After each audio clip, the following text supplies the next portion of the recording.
이게 참 후폭풍이 나이도 중요하고 그리고 연애 경험도 중요하고 연애 가치관도 중요한 것 같아요. 지금 방송을 보시는 분들이 20대 분들도 있고 30대 분들도 있고 40대 분들도 있고 되게 다양하시잖아요. 근데 나이가 들면 들수록 연애 경험이 누적이 되잖아요. 그냥 일반적인 경우로 봤을 때. 그러면 보통 나이가 들면 후폭풍이 잘 안 오는 경우가 많습니다. 왜냐하면 연애와 이별을 여러 번을 반복하면서 가치관 자체가 성숙해져 있다 보니까 나와 안 맞는 연은 그냥 끊어내는 게 가능해진단 말이에요. 나이가 들면.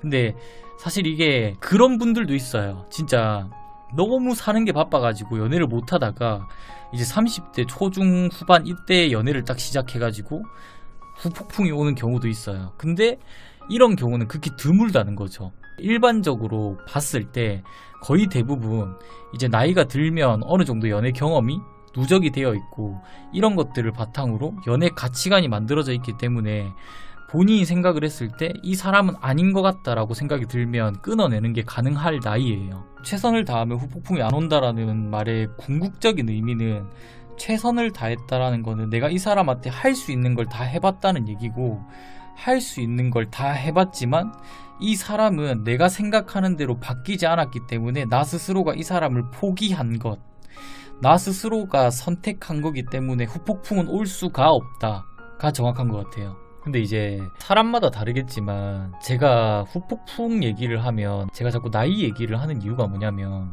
나이가 들면 들수록 사람은 연애보다 본인의 인생, 본인의 미래 이런 것들을 1순위로 둘 수밖에 없어요. 자연스럽게 연애가 후순위로 밀려날 수밖에 없어요.